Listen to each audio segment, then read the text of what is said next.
Hey, welcome back to video number 2 of our introduction video series here at Love of Christ. My name is Steve Klemp, the pastor here, and also your host. You know, last time we talked about ownership and what it means to really take some ownership of our own lives, in particular our spiritual life, and what we do and how we can adjust and maybe maintain our attitudes and our expectations. So it's good to turn around and say, well, what does Love of Christ expect of those who are connected here, or if you had an encounter with people? You know, one of the expectations we have is that you're going to want to grow in your faith. If you want to grow in your faith and get closer to Jesus, we have some ideas that can help you with that. And I think the illustration of a community garden once again helps us think about what it means to have faith growth. You see, when people go and they plant things, they're expecting that they're going to grow. I don't think any farmer would tell you that they go out into a field and they plant all kinds of seeds expecting the field to look the same in a couple of weeks or months. They're going to expect some things to grow.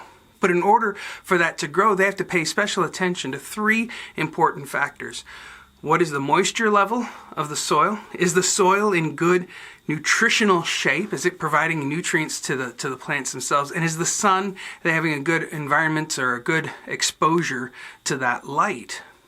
Well, in the same way that farmers will tell you they make nothing grow, they work on a good environment for things to grow. So also with our faith. We can't make our faith grow. God does that.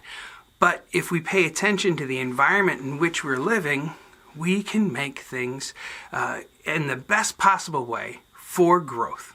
So we pay attention to the environment. One of the 3 things here at Love of Christ that we say are really important in an environment for growth is what we call our growth cycle. And these things happen and we continue to do them. It's like maintaining and monitoring an environment. It changes. And so we have to make sure we have the right levels of each of these things. And one of the first things that we talk about in our faith growth cycle, our growth cycle, is worship. Being regular in attendance and receiving God's love in that experience of being together in worship. And whether that happens online or in person, that worship experience is really important. If you're online, I encourage you to connect with the people that are also there on Facebook with you. Reach out and connect with them. If you're in person, there's a lot of times that we have just to gather together and just talk and make those connections. Because the second part of our faith growth cycle or growth cycle is connecting in small groups.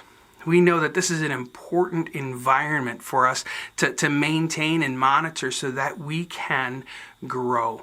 In connecting with other Christian people and sometimes even non-Christian people, we hear and feel that environment where God is moving us, and God does. And that's when we have an opportunity to grow. And then the third thing in our growth cycle is talking about service, serving the Lord with love. As you continue to grow in faith, you're going to want to have that expressed, not only in worship and the connections that you have with people around you, but in being able to turn around and say, I'm doing this for the Lord. Now, each one of us is gifted in a different way. And so if you have the gift of hospitality, if you're a friendly person, love to say hi to people, we would love to include you and put you as one of our friendly faces, inviting people into our building on Sunday mornings. This is an awesome opportunity to serve. Maybe you're a little more reflective or introspective. That's okay. We need people to study God's Word and continue to think about how different things connect together. That's a really important aspect as well. And you can serve the Lord doing that. Maybe on a committee or a board, helping make decisions about how to maintain our facility. There's so many different ways for you to connect, and whether it's in small groups or within ministry teams that we have developed. If you're looking to take that next step, God's moving in your heart and you're growing in that, you can text "You Are Loved" to 94000 anytime, and we will help you take those next steps, because we know all of us expect to grow if we can keep monitoring those 3 environments, that part of our growth cycle. Well, we want to thank you for taking time today and checking us out. We have video 3 coming up. Next time we're going to be talking about connections and what kind of an attitude of connection we have in our heart, diving in a little bit deeper on those small groups and why those are so important. Thanks again for taking time. We'll see you next time.